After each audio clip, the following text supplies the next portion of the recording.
Hello everyone, welcome to this video. Getting ready to play a 5-minute game, a dual commentary game against Jim from Jim's channel, Jim's chess channel. So let's see, let's challenge Jim to a game. We'll have 5 minutes with 5-minute increments. And since I played white last game, this time I'll be playing black. Okay, give Jim a minute to start the game. Hope everyone had a enjoyable Thanksgiving weekend. Let's tell him good luck. Okay, d4. I'll meet that with d5. Very classical approach. What I do next, I'm not sure. I guess it depends on what he plays as well. So, a couple different ways I could respond here.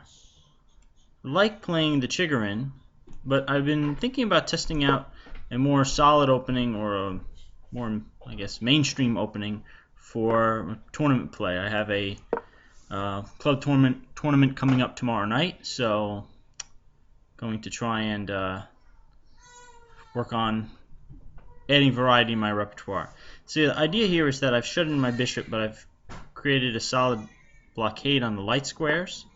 Okay, interesting idea here.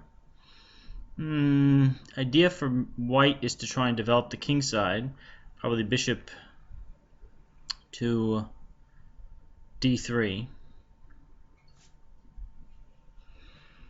I was expecting knight f3 instead. Ideas are just developing, right? Knight d7, knight f6. I could also play... Well, let's just play knight f6 now. I don't have to worry about bishop g5. It's a good developing move. I'm not going to put the knight on e7. So, I could develop this way, or I could play bishop d6. Let's just develop. Bishop d6 coming soon. I could always drop it back. Okay, so now the idea here is that black waits to take on c4 until white's already committed the bishop. This way, they lose time with the bishop. I'm actually glad I didn't develop my bishop yet because I'm not sure where this bishop's going to end up. Right. So now I've developed this bishop. It's pretty clear. I'm going to put it on the long diagonal now. And the idea from in my position now would be try and play something like c5. I can't do that immediately. I can't play e5. Bishop d6 gets hit by e5. I could play b4. Interesting. He's going to play e5 himself. Should I really worry about that too much? Don't know if I have to worry about it that much. You know, there's a game I can go for with a6 and c5 in some order. I think a6, e5, it's not clear where I go. Let's try that. Let's try a6. On the other hand, yeah, let's try a6 now.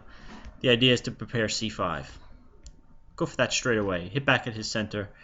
He's got an impressive center right now, but the question is, can he hold it? And he can't really advance it without giving up some squares.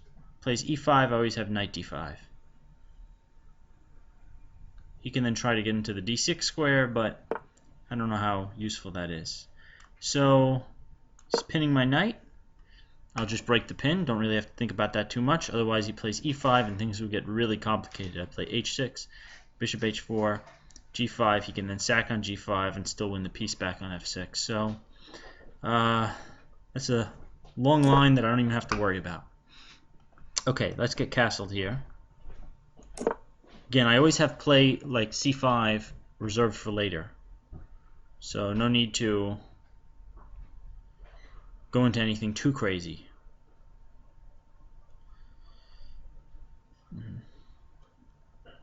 There is a line where I allow double pawns on f6 and I get the open g file to work in conjunction with this bishop, but I'm just going to play against the center for now. Okay, this is interesting. So I could play c5 straight away. He's not really preventing that.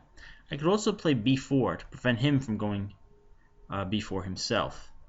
Play c5 takes, bishop takes b4, and he's kind of locked up the queen side. So it looks a little strange to do this, but I'm going to play b4 first, so I can take here.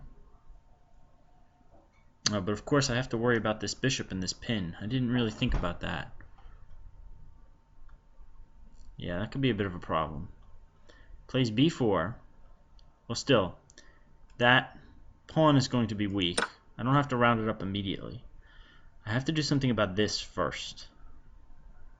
If I try and take here, he plays e5, and that's very awkward for me. So let's attack that first.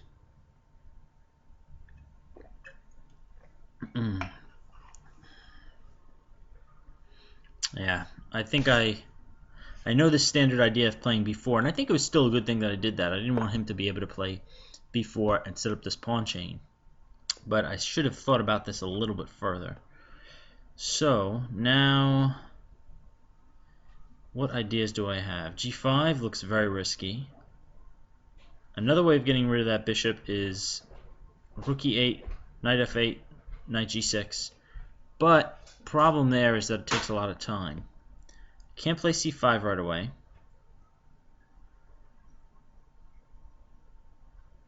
Can't even play e5 right away. I could play queen b6 and attack this pawn and that pawn. I don't see really a big drawback to that. Let's give that a shot. Oh, the drawback is he's going to play e5. So you know what? Let's go with rook e8 anyway, just to overprotect this bishop. This e5 move by him is proving to be a lot more annoying than I thought. But the thing is, though, his pawn structure here, it is going to be difficult for him to defend the b4 pawn in the long run. I'm not even sure how he does it. I mean, queen b3, I guess. But I don't know. Somehow I feel like that's not going to work out well for him. Or that I ultimately can win that pawn back.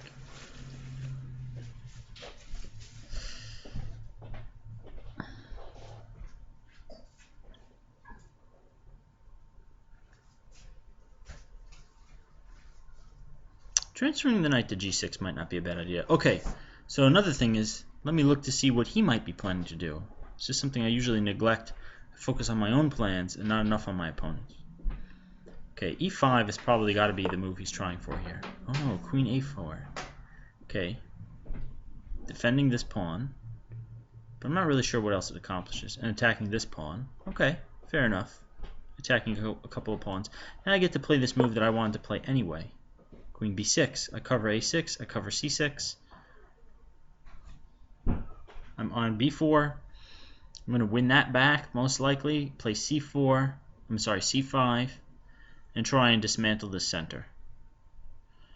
White is better here, I think, for sure. But again, I'm not sure what their plan is. I would have think he has to try and generate play with e5.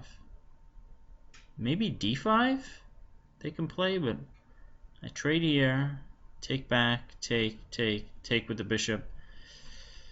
I mean, I wouldn't actually do that because this knight is hanging. Yeah, maybe they can do that. d5, I take here, takes here. I can't really take with that knight because then this knight hangs. That's an interesting idea. d5. I don't actually have to react to it right away, though. That's the other thing. I could play a move like c5, or I could just take this pawn back with, okay, so this is more predictable, e5. So now if I go to d5, he takes. I can't take back here because I dropped the knight. I go here. Right, yeah, I can't do that. Wait a minute, maybe I can. I think I can do that. I think I can get away with this, actually. Let's try this. Okay, let's think about this for a second. Knight d5, take on d5. I take on h4. No, take on d5. Take on d5, take back.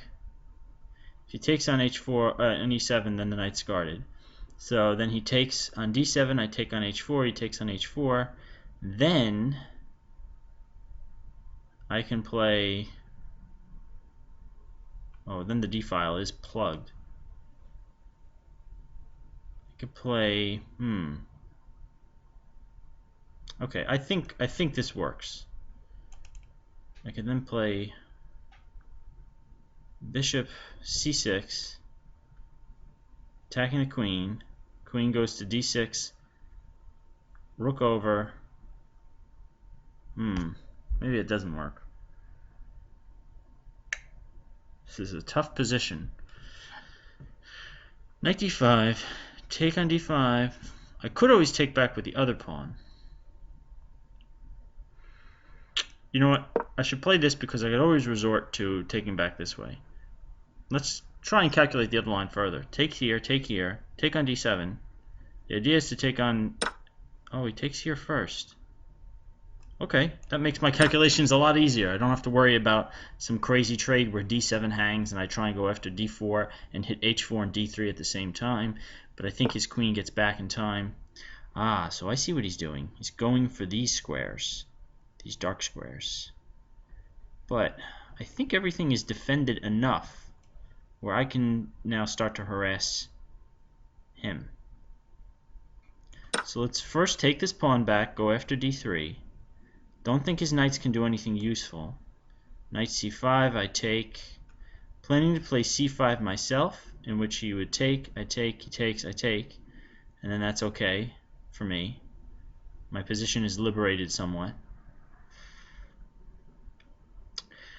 I think my pieces are placed in a sort of unharmonious way, and I'm a little nervous about that. But on the other hand, I think they are defending each other enough, and it's going to be hard for him to directly attack anything. Okay, so I think I could just play c5 here. And again, if he takes, I take, he takes, I take, and everybody should be happy. And then he plays rook to c1, but then I just drop back. Let's try and do that. I'm running dangerously low on time, but this is 5-5, so if I just start to move very quickly, I should be okay. And as things simplify, this should be a little easier to do. Okay, he's going to play there. Everybody is defended, I think, so we'll take. I'm threatening to take on e5, so he's going to have to do something about that, so that's what he does. That's okay. And he's going to take on d4. I'll take on e5. Again, got to move quickly. Hopefully I'm not dropping anything. c7, c6 is covered. I don't like my rook on e7. A little bit of a liability there. But he doesn't have the time to do anything about it. So let's overprotect that for now. Again, I'm covering f3. Oh, that also would remove the liability I had on a8. So problem now is he can take on a7. Takes with the bishop, take with the knight. Takes with the queen, I take b2. Alright, so we've traded into an endgame where I'm actually up a pawn, but let's see, has the dust really settled? Or it's 4 against 3 on the king side too, so it should be drawn for him anyway. But oh, this is interesting. This I think gives me a little bit more play than I deserve here. Let's try playing e5 here. Maybe I can go rook e6 and come at him this way. Could be interesting. Okay, let's defend. Let's play here, attack f3.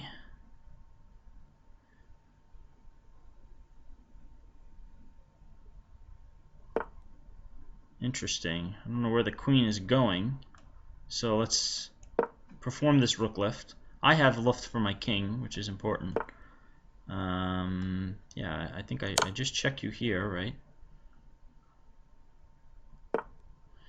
Interesting. Where is this king going? I have a little bit of time now that I can think about this position.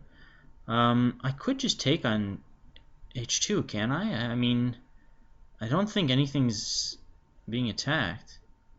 At least not where it's a problem. Let's think about this. I take here, queen d7. I could always move over. I should be okay. Queen d7, rook f8. You can't really do damage. And I mean, I might even have better than rook f8, so...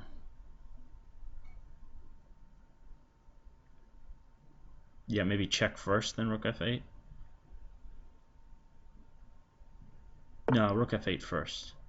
Okay, let's liquidate this a little bit. Now I think I have a winning position. Come back here. Just keep things defended. Whew. Oh man, I think if I go back and look at this, or during, actually, Jim does a really nice job of doing a sort of post-mortem of the game. I would not be surprised to see that, let's keep these things defended. I would not be surprised if it turns out, that I just blundered the game. Wow, that sucks. Trying to keep everything defended, I should have just played rook f8. Or f6 even. Wow. Oh well, that's one way to blow a winning game. Good game, Jim. That probably should have been a draw, or maybe even he should have won at some point, but I really just gave it away with rook e6.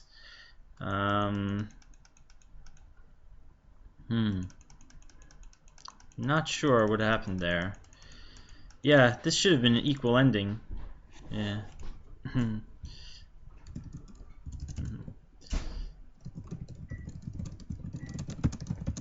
Blunders are part of the game.